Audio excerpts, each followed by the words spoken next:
Експертите говореа за примената на мерката притвор во македонското правосудство. Останува нејасно дали и во колку судски случаи се употребувале, консултирале и применувале. Прирачникот за примена на мерката притвор издаден од Сдруженијето на судиите и прирачникот за мерката притвор во кривична постапка и судска пракса од Европскиот суд за човекови права издаден од Академијата за судии и јавни обвинители. Дополнително, нејасен е односот на судот кон СЈО од една страна и кон другите обвинителства од друга страна. Прокурорија специјале ќе на дитата пара хаси на обструксионе të panumërta. Obstruksioni i parë për shembull ishte vonesa në sigurimin e zyrave të saj. Vonesa e dytë ishte në zgjedhjen dhe moszgjedhjen e ekipit të saj dhe personelit administrativ. Edhe këta ishin krejt obstruksione që i bëheshin prokurores për të vonuar fillimin e punës së saj. Mbas këtyre operacioneve, obstruksionin më të madh prokurorë speciale ja bëjnë gjykatat penale. Këta punojnë me dy standarde.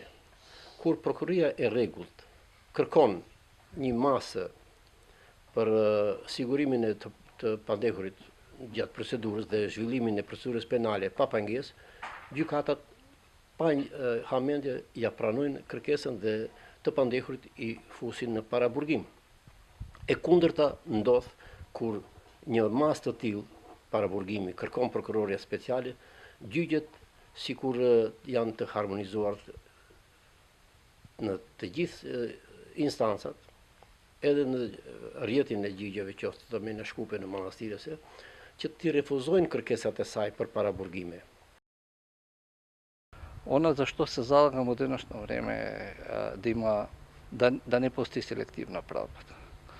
Значи, ако сме можеле во тоа време, и јас и дузина луѓе да одиме за банални причини во притвор, тоа би сакал сега судиите, кои што ете се во ситуација да определуваат или да не определуваат мерка притвор, да применат барем малку од она што тогаш се работело. Вака се чувствуваме инфериорни и не знам, знам дека во ова време денешно постои селективна правда. Значи за едни дури замислете се молат да дојдат во судот, доаѓаат си заминуваат со службени автомобили. Јас бев до судот донесен со 3 полициски возила.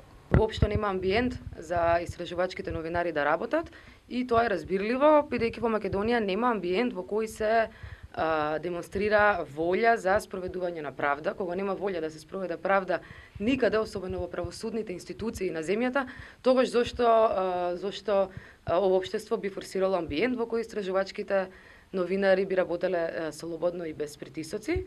Нема такво нешто во светот, па дури во најслободните земји, некој да работи, да истражува криминал на малкуте и мокните и да биде лишен од секакви притисоци. Меѓутоа, во Македонија не станува збор за притисоци кои ги следат само истражувачките новинари, туку тоа се притисоци кои ја следат професијата и кои се во последниве години брутални. Пречките конкретно за истражувањата кои се прво се институционални, значи имаме ограничена може да се каже употреба, ограничена употреба кога може, кога не може, комплетно незаконска на законот за слободен пристап до информации. Потоа имаме премногу скап е пристапот до јавните дати бази на податоци. Тоа се оние документи кои ги произведуваат институциите, а кои ние ги користиме за да истражуваме како Централниот регистар, како катастарот. Вие за се мора да платите и тоа мора да платите не само високи цени, туку тоа се највисоките цени во регионот и од 90 и неколку држави регистри колку што ние во Нова можеме да пребаруваме. Не постои регистар кој не само што волку ги наплаќа своите услуги, туку и што воопшто ги наплаќа, повеќето и не се плаќаат.